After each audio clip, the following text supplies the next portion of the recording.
What's going on, everyone? Welcome to the fan club. We hope you guys are having an amazing Monday, and I hope that your weekend was excellent. Also, a few weeks ago, we did a video talking about the key factors behind the success of Power Rangers.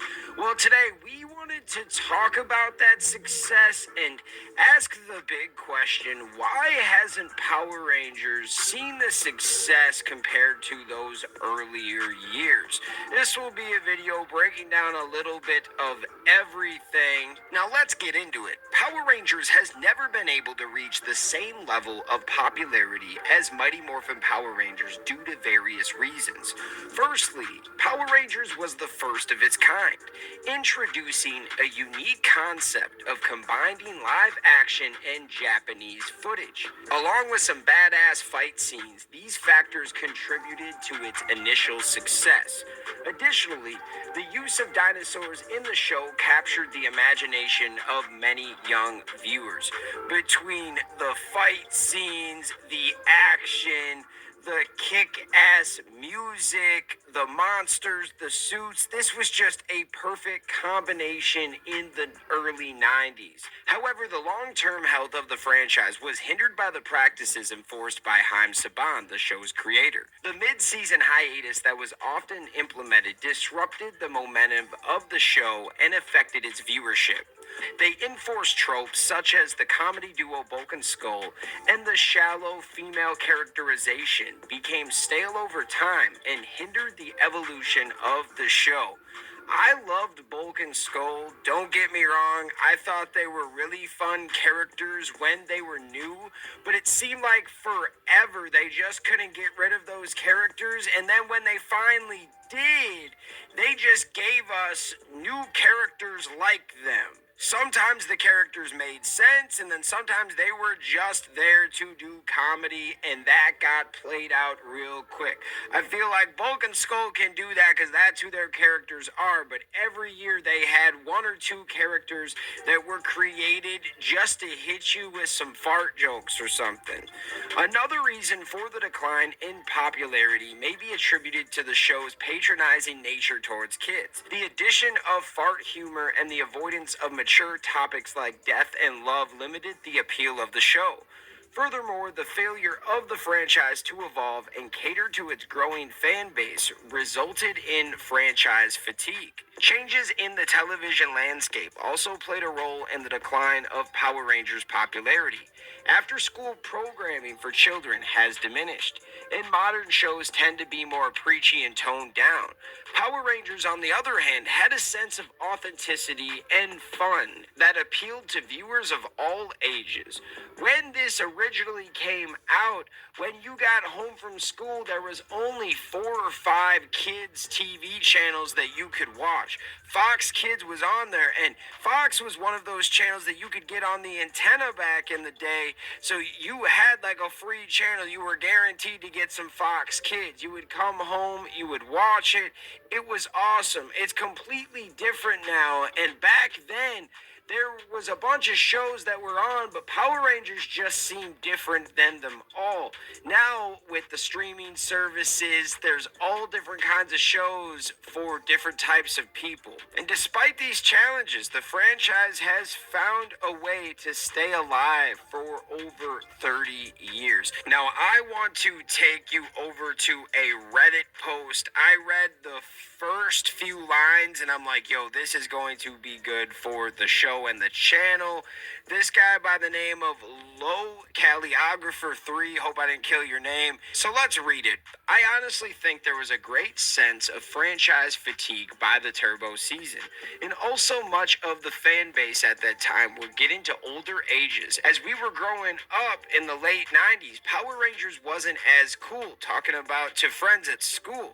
I know because this is exactly how I gradually fell out of the franchise at that exact time, and I was a big fan. I was only about 6 to 10 years old when I was into Power Rangers, and I was hardcore into it from the beginning. My family would give me the VHSs that would come out in any of the toys we could find. Oh, and I had all the Zords, from the Mighty Morphin Dinosaurs all the way to the Zeos. Looking back, those 4 years from first grade through fourth grade were epic and yet flew by. Then once the actual Turbo season was airing, my interest for some reason heavily lagged. Power Rangers wasn't as cool to talk about anymore at school. We were starting to obsess into WWE, baseball, and Dragon Ball Z. It didn't help the stories in those initial 18 episodes were very subpar compared to what came before. Honestly, the last thing I remember tuning in for when channel surfing to see what was going on, ironically, was the last episode with the original Turbo cast where Tommy was hanging by a rope and TJ catches him. That was my official drop off point, and aside from seeing occasional commercials, I was done for years. From my own experience, I think this happened to many of us OG fans. It was franchise fatigue. Stories weren't as good with mainstay cast members gradual leaving. So much continuously changing, whereas the first 4 seasons were so gradual with that. At the end of the day, it kind of phased out of top popularity. That's not to say the franchise wasn't still pretty big. It just unfortunately wasn't ever going to get anywhere near as big as it was from Day of the Dumpster up to the Turbo film. I myself did eventually get back into the franchise, and crazy enough, it happened when Dino Thunder was originally airing back in '04. I saw Tommy back in commercials, and it looked pretty interesting with new CG effects. I gave some episodes a look. I was hooked again. Yo, I really enjoyed this. Shout out Low Calliographer 3. Thank you for this, because I relate. I was born in the early 90s, and by the end of the 90s, I was getting older. Like, I want to say in 99, I was about 8 or 9. So in 2000, I was 9. 2001, I was 10. When I was in 7th grade, that was the year that Ninja Storm came out. Then 8th grade was Dino Thunder, and I low-key watched it. Didn't talk to anybody about it, but I definitely watched those episodes, especially when I saw Tommy come back, so I related here. Didn't watch SPD as much, but I had a buddy where his mom had an in-home daycare, and she had all of the SPD episodes. So I sat there and watched them with the kids a few times. So I knew that was pretty lit.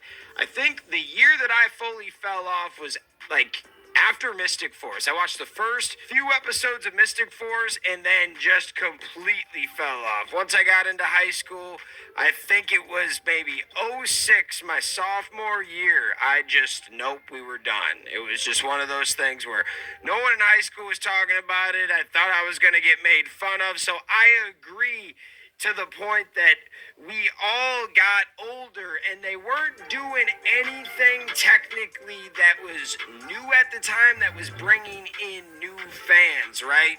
So that is an interesting point. Was it just to the fact that, hey, we're getting older and they never gave us a series to go with the older fans.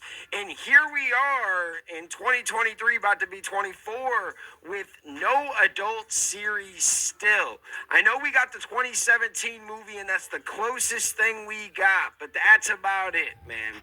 What are your guys' thoughts? I really like this episode. I'm glad we could do this one. Shout out all the fans. Thank you guys so much for watching, and we will see you next time. So when the Power Rangers just quit doing it for y'all, let me know in the comments. Subscribe.